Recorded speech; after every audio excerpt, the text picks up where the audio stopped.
tengo el gusto de presentar a don Fernando García Mercadal y García Loigorri. La palabra presentar teníamos que suprimirla porque realmente eso no se corresponde nada a la realidad que todo el mundo os conoce, pero en fin. Doctor en Derecho con premio extraordinario por la Universidad de Navarra, es doctor también en Ciencias Políticas con sobresaliente cum laude por la Universidad Rey Juan Carlos y es máster en Estudios Sociales Aplicados con calificación de sobresaliente por la Universidad de Zaragoza. Profesionalmente es general auditor del Cuerpo Jurídico Militar y actualmente jefe de la Asesoría Jurídica de la Guardia Civil. En la 7ª legislatura fue subdirector del gabinete de la Presidencia del Congreso de los Diputados. Desde el punto de vista académico, es académico correspondiente de la Real de Jurisprudencia y Legislación y vicepresidente de su sección de Derecho Premial.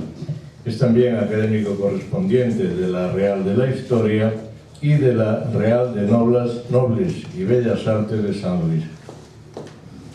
En la docencia es profesor colaborador del Máster en Protocolo, Comunicación y Organización de Eventos de la Universidad Rey Juan Carlos y del Máster en Protocolo, Ceremonial y Actos Sociales de la Universidad de Zaragoza. Está en posesión de las Grandes Cruces al Mérito Militar y de la Real y Militar Orden de San Hermenegildo, de la encomienda de la Real Orden de Isabel la Católica, también la encomienda de la Orden del Mérito Civil y la Cruz Distinguida de Primera Clase de la Orden de San Raimundo de Peñafort, así como de la Cruz de la Orden de Alfonso X el Sabio. Es autor de más de 8 monografías histórico-jurídicas y más de 40 artículos sobre asuntos relacionados con la semiótica jurídica, el ceremonial del Estado y las instituciones premiales españolas.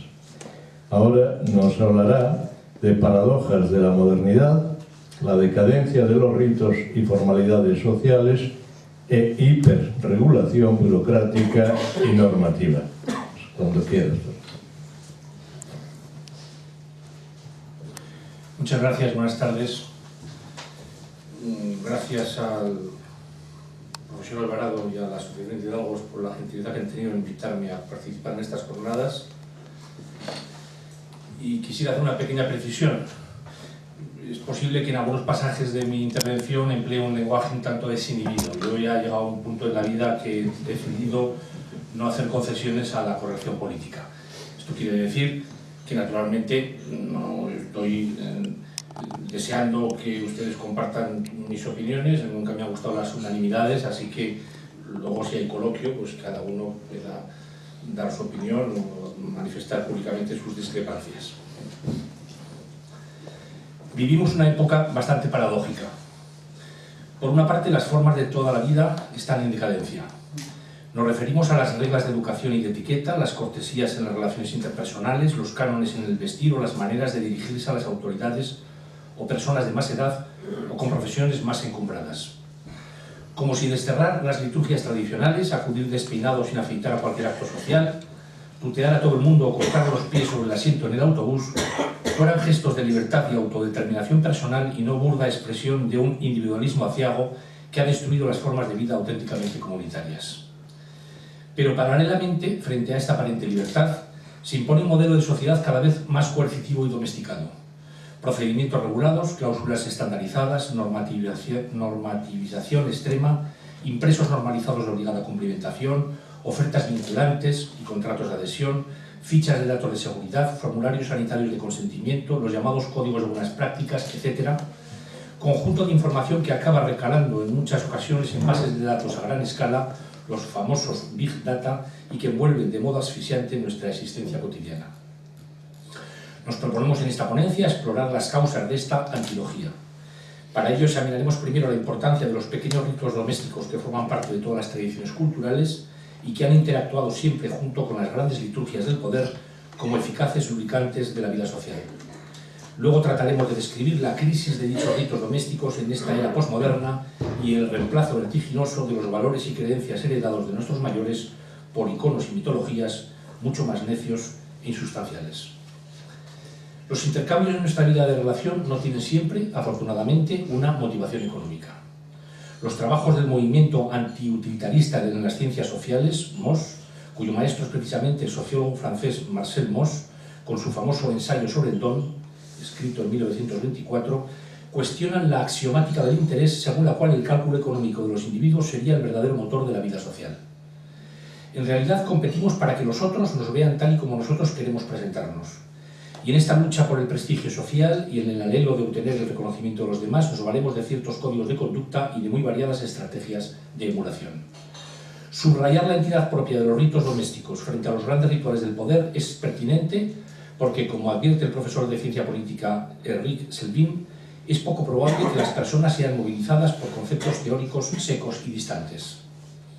Si bien la antropología como la sociología y más recientemente la semiótica han prestado atención a los ritos del poder y de las instituciones públicas, no ha ocurrido lo mismo con las formas ritualizadas que configuran la vida social cotidiana, a las cuales a menudo se les atribuye una importancia menor. Como señala José Enrique Finol, los ritos de la vida cotidiana constituyen la trama social y cultural fundamental en la organización de los microuniversos sociales y su inventario, análisis e interpretación contribuyen enormemente a la comprensión de esos intersticios donde en medio de los grandes acontecimientos de la vida social lo humano se desenvuelve y se expresa. Entre las formas rituales adoptadas por los grupos sociales primarios se encuentran lo que Martín Segalen llama rituales menores o cotidianos: un saludo, un brindis, un pésame, una felicitación. Estas cortesías y modales aparentemente intrascendentes salpimentan la vida diaria y juegan un papel decisivo en la conformación y transformación de los universos culturales, pues ofrecen a los actores involucrados un instrumento para proclamar su pertenencia a un círculo determinado y para articular nuevos contenidos sociales. Debemos distinguir, pues, los comportamientos simbólicos públicos de los privados. Para el antropólogo inglés Edmund Ronald Leach, los primeros tienen un significado social, los segundos solamente afectivo, y les atribuye finalidades específicas. El simbolismo público actúa sobre la situación alterándola. El simbolismo privado modifica el estado del actor. Sin embargo, los límites entre los rituales importantes y los rituales menores son bastante vagos. Y este antropólogo se pregunta, ¿se trata de comportamientos rituales o de urbanidad? En nuestra opinión existe una mutua interacción de lo público y privado, entre los ritos institucionales y los ritos menores o cotidianos. En la introducción a su psicología de las masas y análisis del yo, Sigmund Freud ya sostenía que la oposición entre psicología individual y psicología social o de las masas, que a primera vista quizá nos parezca muy sustancial, pierde buena parte de su nitidez si la consideramos más a fondo. En esta dialéctica, historia e individualidad confunden sus límites y finalmente lo macro y lo microestructural interactúan. También tenemos claro que pese a la general confusión entre privilegios y protocolo, las buenas formas no son manifestaciones modificadas de tiempos obsoletos felizmente superados. La interpretación de los ritos del poder y de los símbolos del Estado, y particularmente del ceremonial y del protocolo, en clave de lucha de clases, nos parece equivocada. Lo mismo cabe de decir de la civilidad en el ámbito privado. No podemos estar más de acuerdo con el profesor Enrique Lynch cuando escribe que, contra lo que creen sus enemigos, los modales y las formas no son únicamente resabios de la sociedad de clases, ni persisten solo por anacronismo o por casualidad, sino que condensan o interpretan el modo con que nos relacionamos con el mundo y con nuestros semejantes. Por eso no pueden ser eliminados, y desde que se impuso la vida urbana y sedentaria, guardan estrecha relación con la manera como consideramos al prójimo y con el perfil moral o inmoral de nuestras conductas. Francisco Javier Las Palas, docente de la Universidad de Navarra, especializado en la enseñanza de los códigos sociales de conducta a lo largo de la historia, discrepa también de la visión reduccionista de la cortesía, el civismo y la buena educación como herramientas de carácter represor, simples instrumentos al servicio del orden político o coerciones que la convivencia social impone a los individuos. En su opinión, desde las tradiciones culturales y la consideración de la sociabilidad como una realidad natural, es posible justificar las variadas funciones que han desempeñado en todos los tiempos. En este proyecto pedagógico habrían de confluir, nos dicen, la construcción de un nuevo consenso moral, la reivindicación del gusto por la vida comunitaria y la recuperación crítica de la abundante literatura existente sobre la materia. En toda sociedad evolucionada, el núcleo primordial del poder reside en su sistema político, pero la honorabilidad, el prestigio social y el rumbo y destino que nos tiene reservados la vida, así como lo que se conoce en el ámbito anglosajón como credentials, son casi siempre cuestiones privadas. Actitudes, motivaciones, habilidades sociales, capacidades culturales y formas de comportarnos condensan el modo con el que nos relacionamos con el mundo, el símbolo siempre presente, y con nuestros semejantes, y dibujan en conjunto nuestro perfil moral más íntimo y nuestro sello personal más intransferible.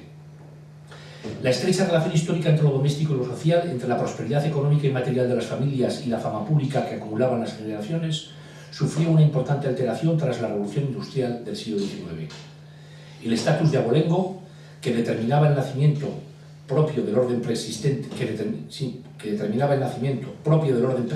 a la Revolución Francesa, fue progresivamente reemplazado por un estatus de obtención donde las creencias y postulados de la burguesía y la riqueza como símbolo principal de posición social adquirirían nuevo protagonismo.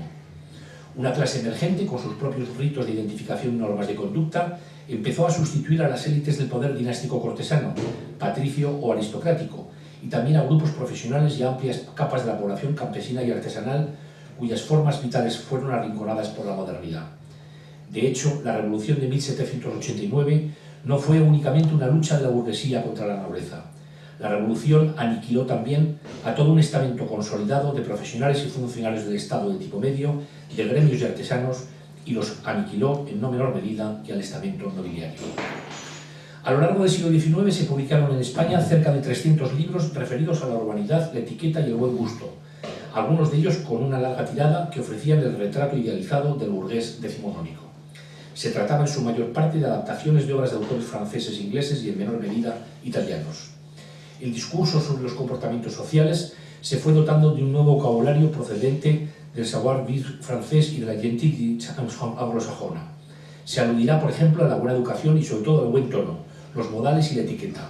Atrás queda la noción de cortesanía cada vez más en desuso. La verdadera urbanidad se identificará ahora con la naturalidad, la práctica de una virtuosa sinceridad y el respeto a los demás. En el nuevo discurso desaparece la obsesión con la jerarquía social sustituida por la distinción. La etiqueta se convertirá en el instrumento de los nuevos grupos dominantes burgueses para reforzar las barreras de las diferenciaciones sociales. Como afirma Jesús Cruz, la buena sociedad constituía un cuerpo social todavía impregnado de una reverente, en ocasiones podríamos decir que atávica, fascinación por los valores, maneras y símbolos de la vieja cultura aristocrática.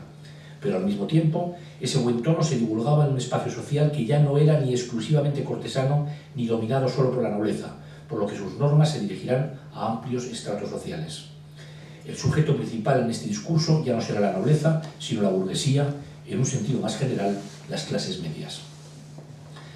Las formalidades protocolarias, por tanto, sobrepasan los límites restringidos de las clases privilegiadas y una vez afirmada su condición de signo de identidad de todos los grupos sociales, y admitiendo que no solamente existen ritos referidos a actos tradicionales y religiosos, sino también a actos secularizados, podemos extendernos a casi toda la vida en común. La proclamación de la Constitución, las bodas de una infanta de España, la inauguración de los Juegos Olímpicos, la toma de posesión del presidente de una comunidad autónoma, pero también, aunque sea con menor solemnidad, al bautizo colectivo de unas decenas de testigos de Jehová, al banquete de homenaje a un catedrático que se jubila o al relevo de la guardia en el interior de un cuartel, por poner solo unos ejemplos más prosaicos. Aunque el ceremonial, la etiqueta, los ritos de cortesía institucional y social en suma sean para algunos hábitos propios de épocas muy distintas a las que actualmente vivimos, tan negativa opinión no nos parece acertada. Es indudable que se ha producido un desmantelamiento de las viejas estructuras comunitarias y de los soportes simbólicos en los que encontraban su expresión y de los que obtenían legitimación. Así vemos como frecuentemente se ridiculizan y banalizan los valores tradicionales, las viejas costumbres y se destruyen los mitos identitarios sobre los que descansa nuestra memoria colectiva. Cambio sociocultural de las últimas décadas que ha sido presentado por los antropólogos como antirritualista. Segalen nos pone el ejemplo de los ámbitos docente y de la indumentaria. La desritualización escolar es patente con la desaparición de las ceremonias de entrega de premios, de diplomas, de promoción y las solemnidades relacionadas con los exámenes. En el orden indumentario se observa una trivialización de la ropa. La ropa de domingo, de fiesta, de tarde desaparecen. La ropa es unisex y multifuncional, revelando una atenuación de los códigos de urbanidad, con la contrapartida de una codificación indumentaria de los grupos ad hoc, rockeros y demás. Podríamos añadir aquí la moda del tuteo sistemático impuesta con celo inquisidor por quienes precisamente presumen de antisistema y de oponerse a todos los cánones y doctrinas, o la tesis de cierto feminismo castrador de que la cultura y la educación se han construido sobre el heteropatriarcado invisibilizando a las mujeres. Por eso propone condenar ciertos miramientos y galanterías de ellos sobre ellas. Micromachismos los llaman. Pero el análisis del antirritualismo, además de permitirnos comprender mejor la desvalorización de las formas de respeto que definen las cortesías y el protocolo, nos proporciona algunas interesantes claves para comprender nuestro entorno social. Si entramos en cualquier librería, podremos enseguida comprobar la cantidad de recetas y fórmulas de autoayuda que nos esperan en sus estantes, prometiéndonos desentrañar el secreto de la felicidad o la clave del éxito en nuestras relaciones con los demás. Desde cómo vencer la timidez en público hasta las reglas de oro que debe observar un buen gourmet. Incluso han surgido academias que en unas cuantas sesiones se obligan a explicar a sus alumnos, generalmente jóvenes ejecutivos ávidos de prestigio y de dinero, todo lo necesario para poder codearse sin temor al ridículo con sus nuevos compromisos y amistades. Creíamos que aquellos manuales de urbanidad o ripaldas sociales impregnados de retórica preconciliar que alertaban a los adolescentes sobre los peligros del sexo y las malas compañías y les enseñaban cómo saludar correctamente a las personas mayores habían pasado a mejor vida. Pero por lo que vemos, los buenos modales adaptados a cada época o circunstancia siguen siendo la llave maestra sin la cual nadie puede introducirse en ese restringido círculo que algunos perantes llaman gente guapa y a cuyas puertas siempre existe una larga de cola de individuos ansiosos por entrar. De lo que no estamos tan seguros es que este boom editorial responda a un auténtico propósito de hacer resplandecer la cortesía y el buen gusto, hábitos que dudamos puedan adquirirse mediante la simple lectura de un libro. Más bien nos da la impresión de que estamos ante un reflejo de esa estética del hedonismo que parece presidir las intenciones de buena parte de las recientes generaciones de profesionales y políticos, obsesionados todos ellos con su imagen personal. Y el contrasentido radica en que los mismos que se esforzaron no hace mucho en demoler los convencionalismos burgueses son ahora sus más entusiastas defensores. Resulta descacharrante constatar el celo con que algunos de nuestros dirigentes mantienen sus preeminencias y honores hace poco conquistados y la cantidad de absurdos conflictos que se producen por este motivo. Así hemos descubierto que quienes manifiestan despreciar el protocolo, cuando llega el momento, defienden a ultranza las prerrogativas que aquel les concede, al mismo tiempo que afirman con escaso convencimiento: no lo hago por mí, que soy muy modesto y me conformo con todo muy sencillamente. Lo que ocurre es que estoy obligado a velar por el prestigio del cargo que represento y a impedir que se produzcan precedentes injustos para quienes me sucedan en él.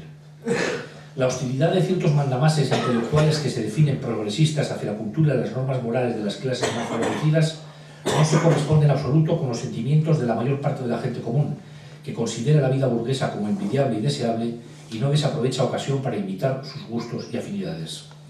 A su vez, el psiquismo burgués padece en este asunto una cierta esquizofrenia. Por un lado, no pierde ocasión para censurar con acritud cualquier representación simbólica o emocional que recuerde, siquiera de forma atenuada, los aromas del antiguo régimen. Por otro, ha sucumbido, víctima de un hipnotismo embobado y mansurrón, a las conductas más frívolas asociadas a ciertos personajetes del Gotha y su peculiar estilo de vida. Las llamadas revistas del corazón, millonarias en ventas, nos ofrecen todas las semanas concluyentes pruebas de ello.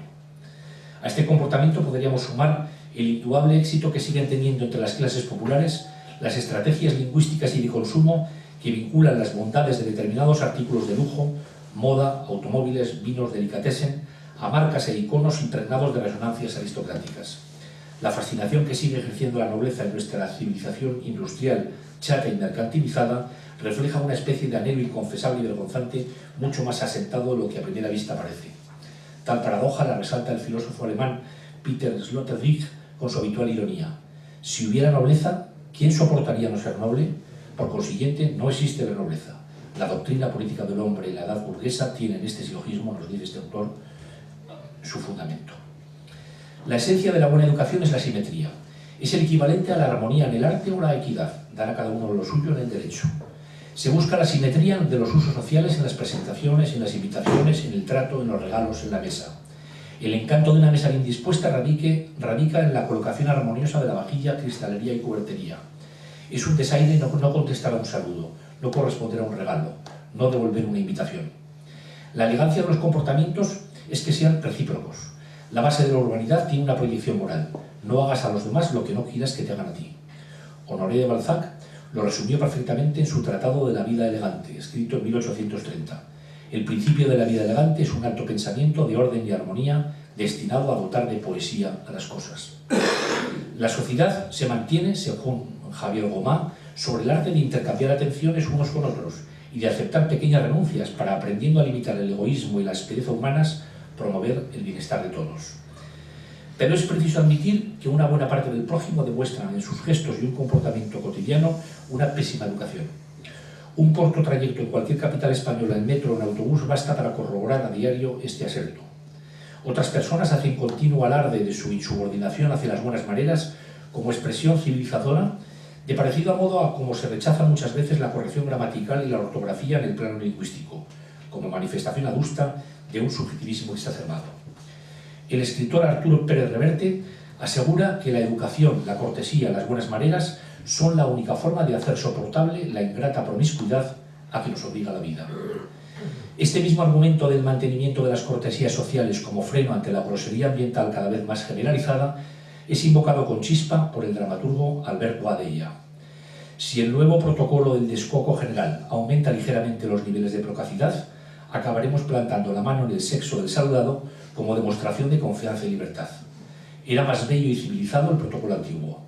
Se apreciaban mayores matices, nos dice, en el lenguaje, reverencia, mano, besamanos, inclinación de testa, abrazos. Las formas y su correcta expresión, que se practicaban en todos los estratos sociales, dentro y fuera del ámbito familiar, hacían la vida más fácil y agradable. Nunca se debieron perder.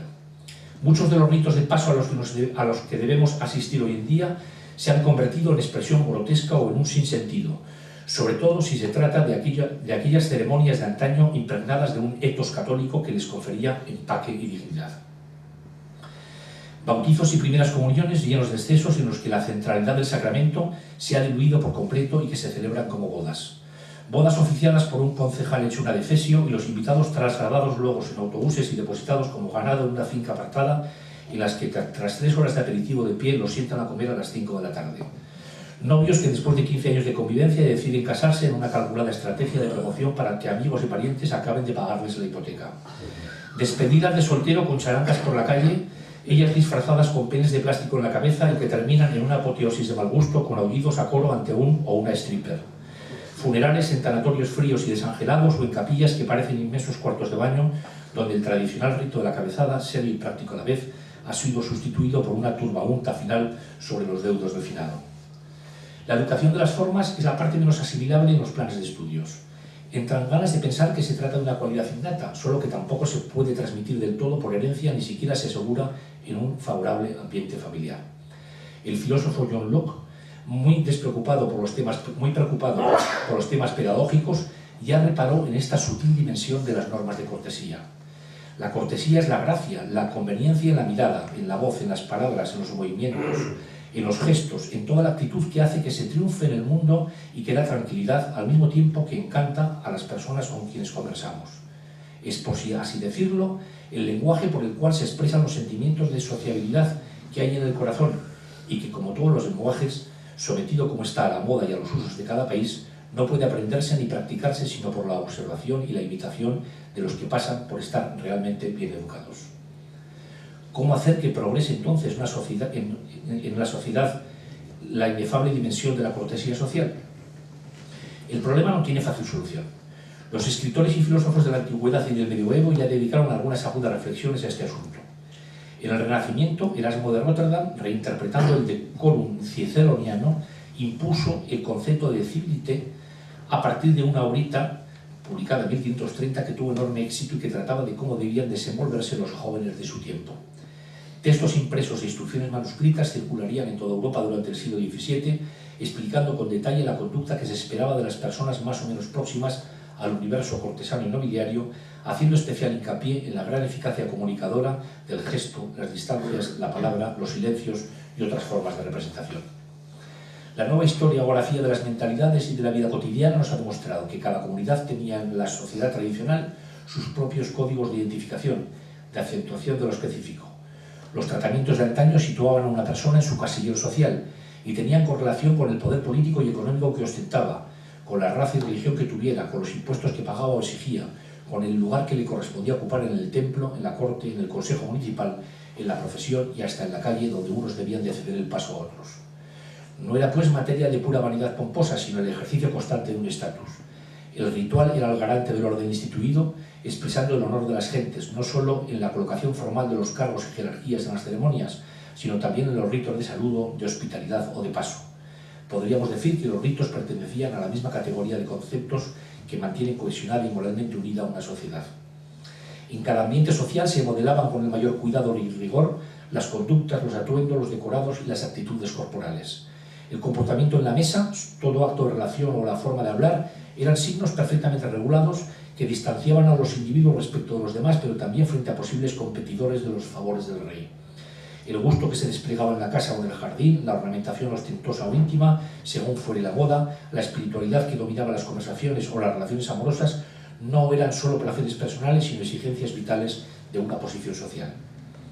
Como ha puesto de relieve el sociólogo Norbert Elias, pionero de los estudios sobre el ceremonial, la rivalidad de la vida cortesana obligaba a un control de los afectos, a una conducta exactamente calculada y matizada del trato, de tal suerte que estas exigencias se contaban entre los presupuestos necesarios para conseguir el respeto y el éxito social, que tenía aquí el mismo papel que desempeñará luego el éxito profesional en la sociedad burguesa.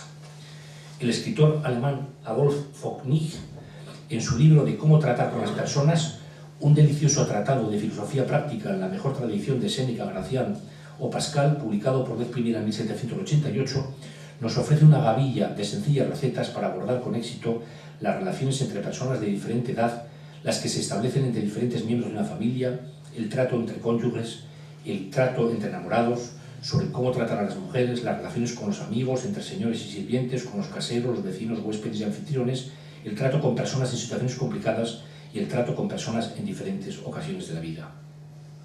En sus primeras páginas asegura que el arte de comportarse con la gente, un arte que a menudo el tonto, sin estudiarlo, lo capta antes que el juicioso, el sabio o el ingenioso, es el arte de hacerse notar, de hacerse valer y respetar sin ser envidiado, de acomodarse a los varios temperamentos, opiniones y pasiones de los hombres sin caer en la falsedad, de adaptarse fácilmente al tono de cada sociedad sin perder las peculiaridades del propio carácter ni rebajarse a una vil adulación.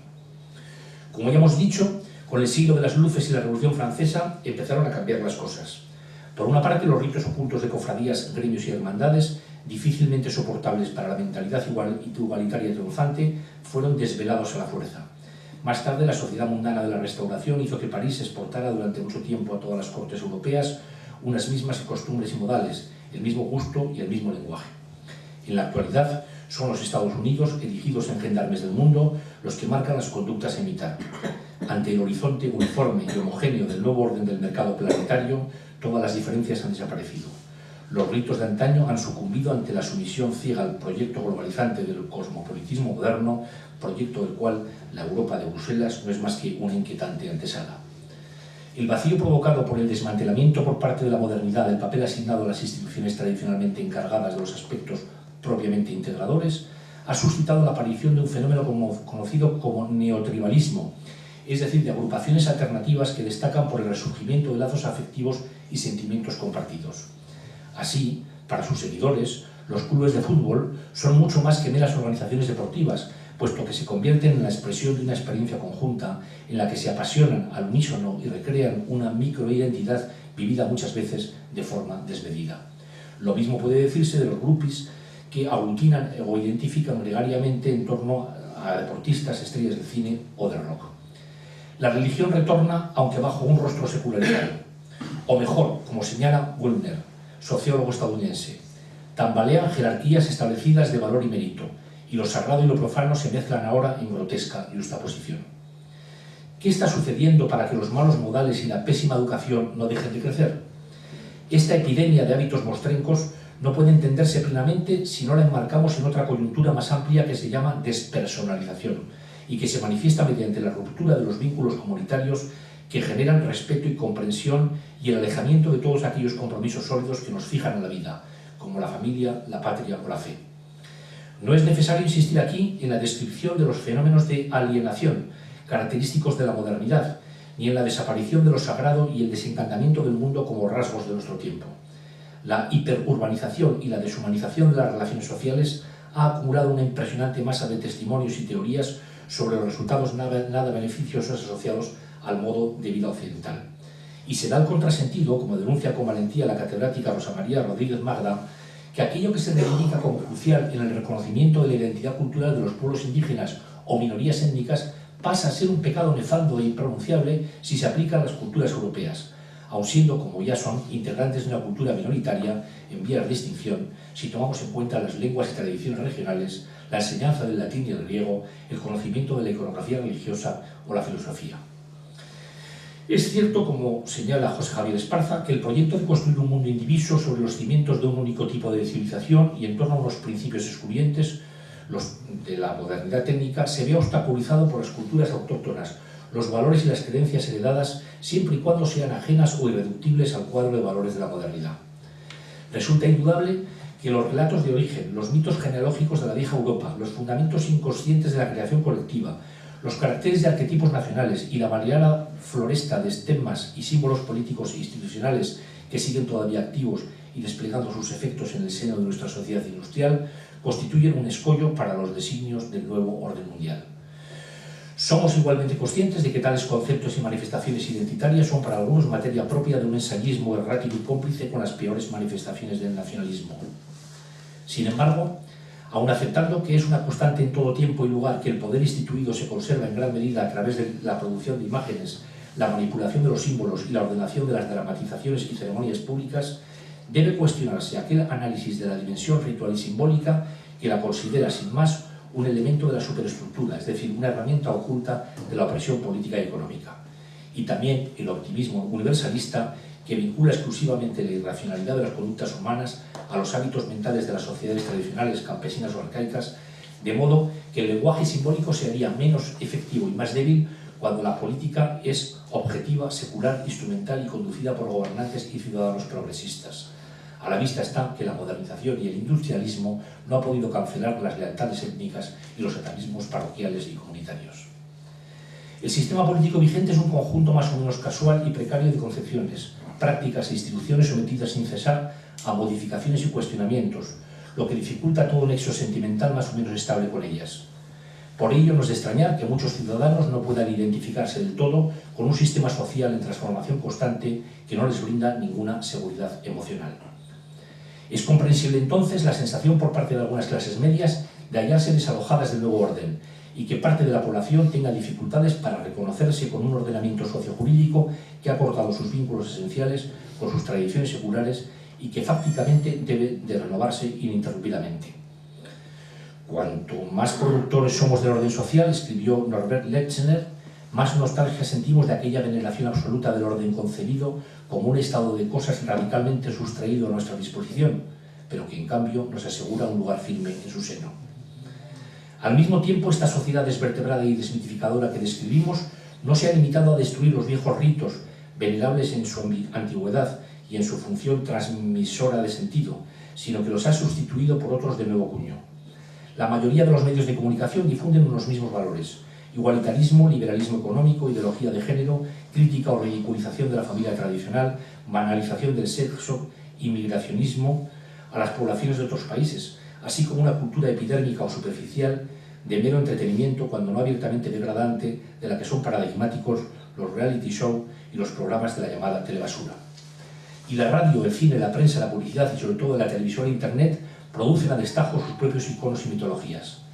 La estrella del espectáculo, el intelectual complaciente con el poder, el político en busca de votos, el futbolista por cuyo traspaso se han pagado cifras astronómicas, los tertulianos de la prensa del corazón, el cantante de rock que oficia sus conciertos ante miles de fans, la top model de turno o el ejecutivo triunfante son las versiones modernas de los héroes de antaño. El catálogo de nuevos dioses es tan variado como aberrante. Es la cultura espectáculo, o mejor dicho, la cultura clines de usar y tirar. La pérdida por parte del poder político del monopolio en la función ritual y simbólica ante el imperio de los media es un hecho incuestionable. La omnipresencia que hoy tiene en los medios de comunicación y en las nuevas tecnologías el elemento dramático que subyace en todo poder político ha desembocado en una teatralidad impostada e independizada de todo contenido y en una confusión entre el dominio de los significados y de los significantes. Una de las consecuencias más claras de esta situación es la trivialización de los actos institucionales. Lo que hoy se cotiza como celebraciones conmemorativas oficiales o fiestas nacionales carece por completo de solidez argumental en su sentido político e histórico. Se trata en la mayoría de los casos de ficciones colectivas diseñadas específica y metódicamente como espectáculos de masas con los criterios de mercadotecnia propios de una compañía mercantil. La inflación mediática, la repetición de las imágenes, la omnipresencia de rostros y discursos conocidos contribuyen a la confusión entre las esferas pública y privada. La posibilidad del zapping televisivo tiende a hacer de los grandes eventos políticos un elemento más de un espectáculo de facetas múltiples en el que un partido de fútbol o los programas de variedades tendrán más atractivo que cualquier acto institucional. Las funciones representacionales del Estado, al subordinarse a la lógica política del consumo y del mercado y compartir tramoya, formatos y puesta en escena con los más media de propiedad particular, ven debilitados sus contenidos de orden institucional y su eficacia simbólica y ritual tradicional. Esta mentalidad ha conseguido colonizar exitosamente los espacios públicos, creando una ilusión de participación colectiva y rellenando con su infinitamente inflada y frenética proliferación de actos privados la igualmente infinita vacuidad de acontecimientos políticos de la vida pública. Un ejemplo bastante elocuente de esta confusa mistura público-privada es la designación anual como embajadores honorarios de España a deportistas, hosteleros, bailadores, empresarios, etc., en una llamada ceremonia de acreditación presidida por los Reyes de España en presencia del Ministro de Asuntos Exteriores. En la correspondiente al año pasado participó la periodista Gloria Lomana como relatora del acto. Nos parece que no es posible banalizar más la denominación de un cargo hasta ahora reservada a nuestros máximos representantes ante la comunidad internacional, por lo general diplomáticos de profesión con carreras muy extensas y brillantes. Todas estas observaciones ponen de relieve la existencia de una enorme brecha entre la comunicación política del leviatán moderno y muchos de los rituales vigentes en las sociedades de tiempos pretéritos. Solemnidad, sacralidad, encantamiento, consistencia institucional, compostura y ritmo, espacios escénicos equilibrados, belleza y esteticismo de decorados e indumentaria, localización territorial de las prácticas y las pausas y los silencios como leyes cardinales de una inmejorable disposición interior que permitían a los asistentes a una ceremonia participar con recogimiento en el simbolismo celebrado. La popularización de los smartphones ha provocado una revolución que no se limita únicamente al terreno tecnológico, sino que alcanza también a los hábitos sociales y culturales. Precaución tan elemental como utilizar el modo de vibración para recibir las llamadas o desconectar directamente el móvil es frecuentemente olvidada por quienes participan en cualquier evento. No hay acto institucional o ceremonia litúrgica, por muy solemnes que sean, cuya gravedad no se vea alterada por algún participante haciendo fotos compulsivamente con su teléfono. He aquí un claro ejemplo de interactuación de lo público y privado en los ritos y comportamientos sociales a los que antes os hacíamos referencia. Frente a la seriedad de las celebraciones estatales de antaño y la adhesión de los poderes públicos a un núcleo representacional de valores comunes, la mayoría de los actos institucionales promovidos por las administraciones públicas, no digamos ya los organizados por cauces paralelas, se insertan ahora en una atmósfera de carnaval y polarización colectiva donde la creatividad, entre comillas, ha sustituido a la política y los presentadores animadores, DJs, publicitarios y periodistas especializados en tendencias a los maestros de ceremonias de otra época. Es por ello lógico, señala Jean-Claude Michel, que los profesionales del espectáculo y de la comunicación sean los mejores situados para diseminar el imaginario del sistema entre la totalidad del cuerpo social. En la nueva era poshumanista, hasta las más insignificantes vedetes mediáticas ofician como intelectuales del régimen y la mayoría de actores y artistas se sitúan siempre que se presenta la ocasión a la vanguardia de las causas más progresistas de la gloire divine. El mito romántico del artista rebelde sirve de coartada a los profesionales del show business para encontrarse en la escena de todos los combates en los que está en juego la defensa del orden económico y cultural que asegura su rentable celebridad. Todo en congruente sintonía con ese ser hegemónico de nuestro tiempo. Guay, banal, solidario, merengoso y políticamente comprometido, tan brillantemente categorizado por Philip Murray como Homo Festivus. También la relación de los políticos con sus simpatizantes se parece cada vez más a la que mantienen con sus fans las estrellas del pop, lo que explicaría que el lenguaje político se haya contaminado de la retórica antisistema imperante en el ambiente mediático-cultural, dominado por los bohemios burgueses, radicales de izquierdas en su mentalidad y aspecto externo, adorablemente neoliberales en lo que atañe a su cartera. El estudiado desaliño indumentario, aunque las ropas que vistan lleven etiquetas de las franquicias más trendy, de actores, cantantes y modelos, es imitado por una clase política inerme en su inconsistencia, cuyos comportamientos y puestas en escena no suelen estar presididos, salvo contadas excepciones, por modales mínimamente corteses, la elegancia, el refinamiento y la respetabilidad. En vaqueros, deportivas y camisa remangada, con las axilas sudadas en las audiencias de la zarzuela y con smoking en la alfombra roja de la Academia de Cine. Este parece ser el doble rasero del protocolo institucional y personal y las fórmulas nuevas y audaces que algunos políticos consideran adecuados para los tiempos presentes. A veces los nuevos modos de comunicación política no reemplazan de manera mecánica a unos usos que han conservado intacta su vitalidad y combinan los antiguos referentes y los procedimientos modernos en un suflé semántico que tiene contenidos y formas simbólicas heterogéneas, referentes a contextos históricos distintos y desfasados en una resacralización o pastiche teatral de dudoso corolario. Habrá que convenir que lo político no ha desaparecido ni pasado a segundo término, sino que tan solo ha cambiado de forma. El poderío de las apariencias crece y la eficacia simbólica del poder se incrementa gracias al desarrollo de las tecnologías mediáticas y a la dimensión afectiva de las plataformas digitales, que están contribuyendo decisivamente a la desideologización y pasividad de una gran masa de ciudadanos, a la sobrevaloración de la imagen en el proceso político, siervo hace tiempo del Star System, a la participación en la política del sujeto possoberano como mero espectador, cómodamente instalado en el sillón doméstico con el mando en la mano frente al ordenador o televisor, en suma al anestesiamiento catódico de la vida política. Por primera vez asistimos a la posibilidad de un entretenimiento tal que ha conducido al ser humano, sustituido ya por el Homo festivus de Murray, a vivir en una sucesión alocada de distracciones permanentes, liberado por completo de sus ataduras existenciales, en un mundo cool y aséptico, sin sorpresas, épica ni grandeza, donde solo reina la exacerbación consumista y la plena adaptación y conformidad a la hibridación planetaria como nuevo horizonte utópico. Mundo estandarizado y garbancero, sin misterio ni teofanías trascendentes, en donde tampoco hay lugar para gestos de respeto y cordialidad tan sencillos y fáciles de ejecutar como escribir de puño y letra una carta de agradecimiento, confirmar la asistencia a un acto de invitación, quitarse la prenda de cabeza en el interior de un edificio o de una iglesia, o ceder la puerta o el asiento a una mujer embarazada o a una persona mayor o discapacitada.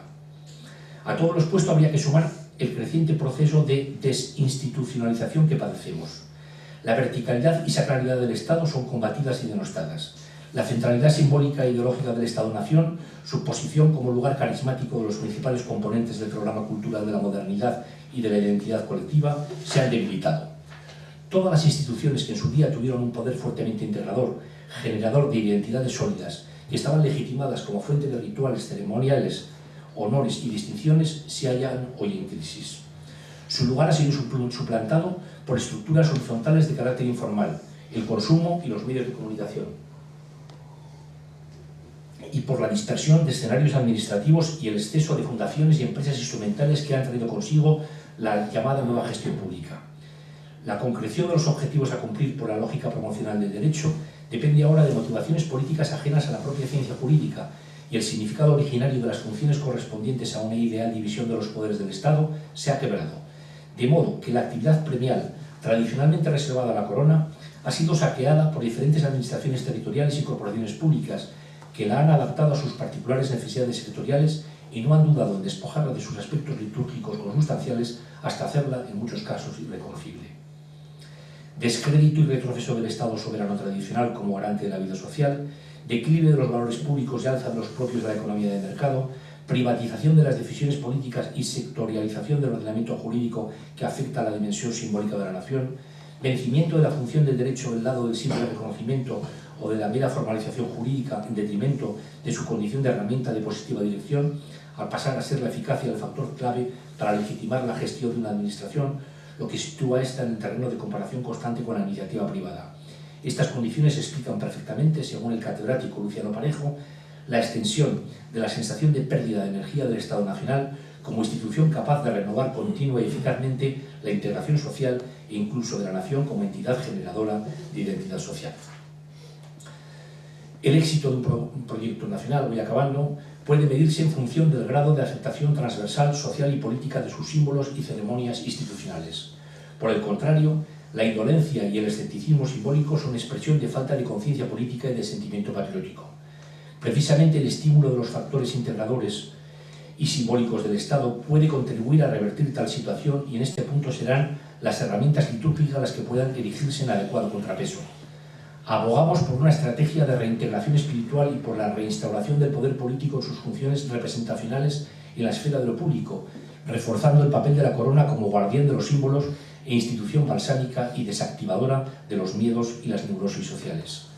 Pero este reforzamiento de las dramatizaciones en las cuales el poder se inhabilita a sí mismo, este retorno de lo político, no puede articularse sin una profunda transformación de las mentes de los ciudadanos, sin un previo esfuerzo de descolonización del imaginario que abra grietas en esa gramática homogénea de las formas de vida que ha reducido la actual existencia humana al dinero y a la economía. Hay que comenzar a ver las cosas de otro modo, para que puedan germinar soluciones realmente rupturistas e innovadoras, sin miedo a los tabúes impuestos por la corrección política. Sin la construcción de un alma propia no hay tarea exterior que valga.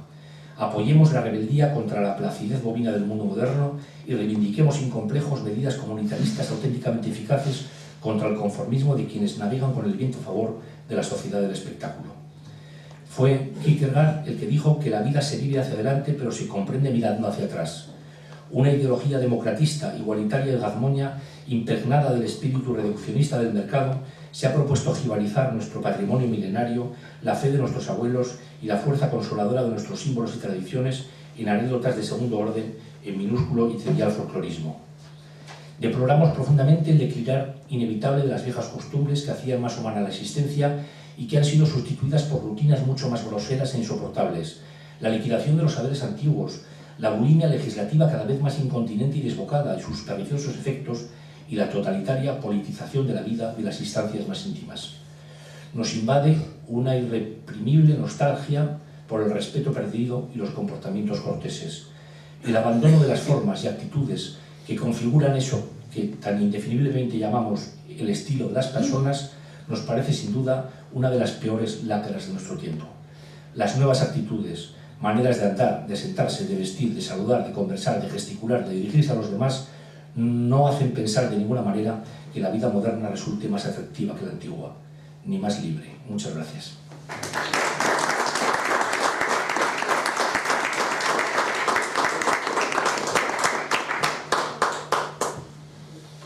Bien, pues Fernando, muchas gracias por tan interesante y actual y cierta conferencia.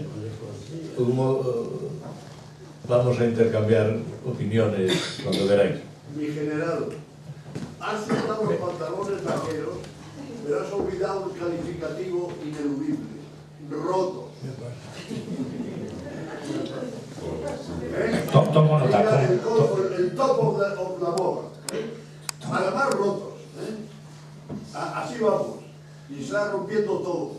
Se está rompiendo todo. Como los pantalones vaqueros. Bueno, pues sí, es una metáfora de nuestro tiempo. Los pantalones vaqueros rotos. ¿Alguien más? Ha hecho una diagnosis real, actual y desgraciadamente que no va a ir a mejor, sino mucho peor. Enhorabuena, Fernando. Hay una cosa que a mí me pone enfermo, en mi casa también, como todavía tengo, muchos tenemos, pero todavía jóvenes en casa, cuando uno les habla algo de esto, en general los míos son educados, pero aún así, aún siendo educados, lo han relativizado, porque cuando les comentas algo, la respuesta que no soporto, pero papá, ¿qué más da? Eso es horrible. Es horrible. Pero irreversible. Creo que irreversible. Irreversible, sí, exactamente de acuerdo. A peor y más adelante. Hasta que vengan otros. Nosotros a sustituirlo. Perdonad, recordad que en nuestra época nuestros padres a nosotros nos decían las mismas cosas. ¿O no es verdad? No saludamos a nadie conmigo. Pero el salto generacional ha sido mucho mayor entonces, que en esa época que estamos viviendo todos. O hemos vivido. Pero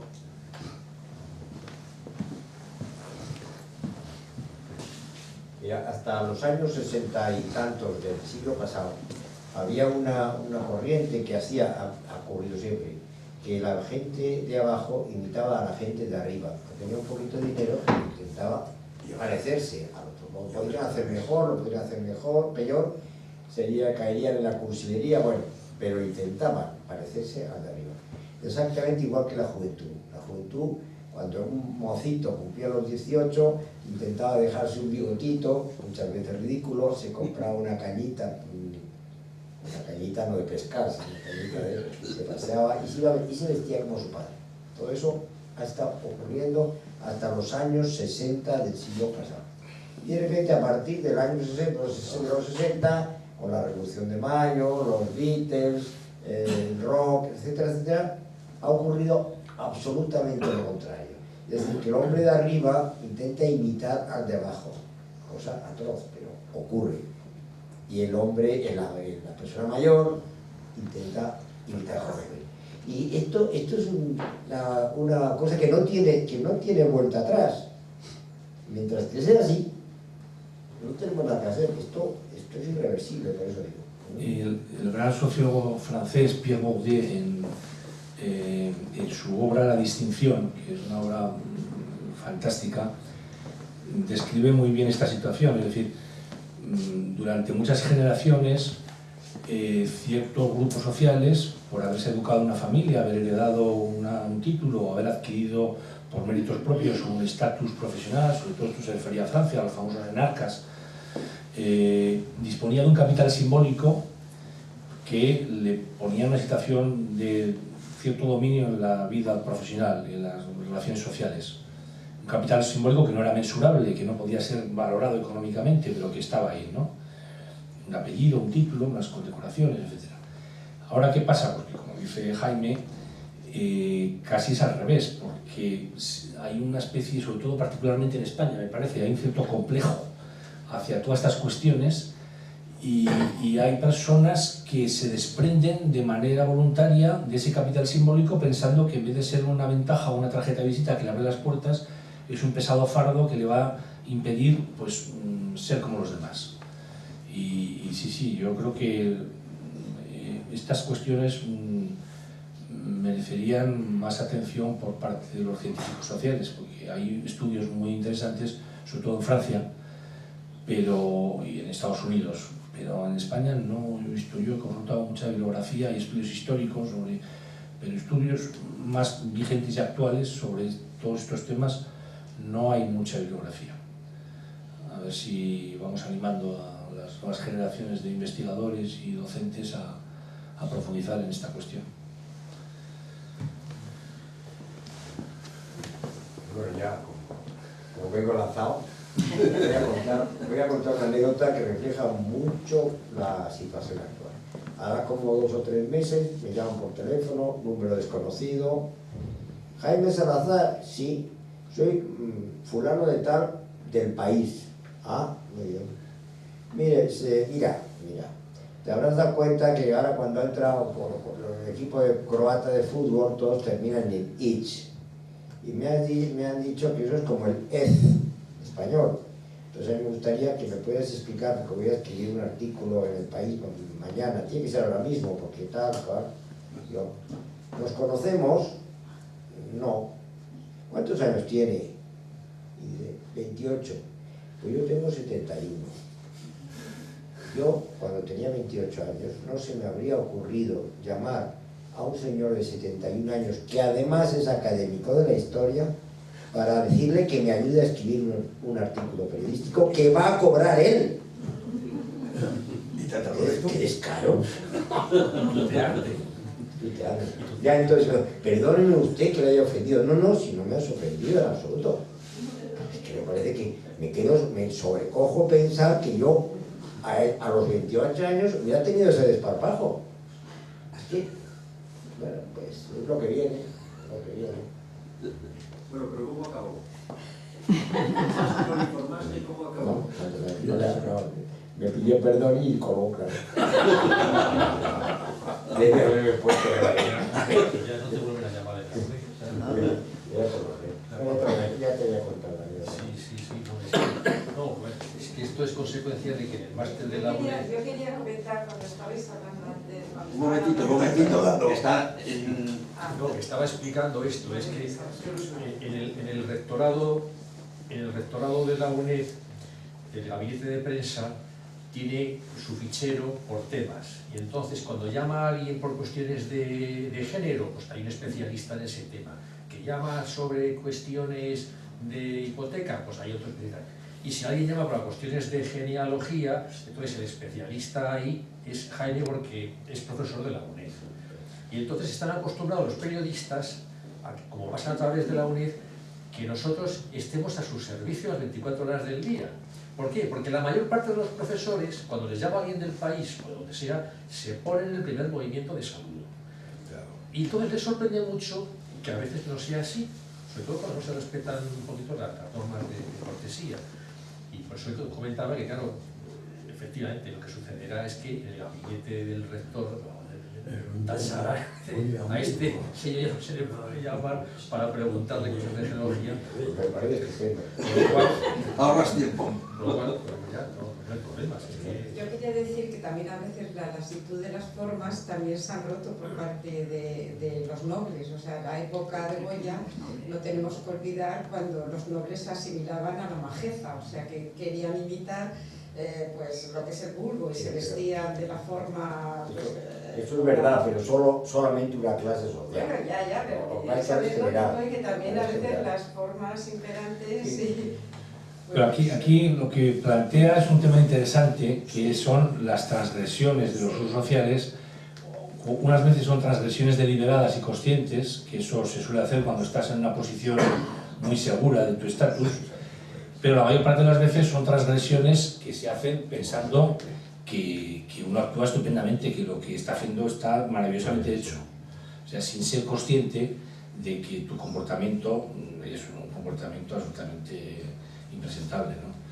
Es que siempre cuentan la famosa anécdota de la duquesa de Alba en un funeral por Alfonso Rey de España en el mes de enero en el Escorial, dentro de la basílica, ya sabemos cómo es de fría, a 2 grados bajo cero, que delante de todo el mundo cogió los guantes y se los puso como con calcetines. Evidentemente esa transgresión de la duquesa de Alba en ese escenario era una cuestión deliberada que quedó como una cosa, una ocurrencia muy graciosa, muy comentada por la sociedad madrileña. Pero en cambio ese mismo comportamiento realizado por otra persona en otras circunstancias pues sería tildado de una ordinariedad. La hermana de la reina que fallecida de Isabel de Inglaterra era también famosa por todas las transgresiones que hacía continuamente, ¿no? Toda la fama, sí.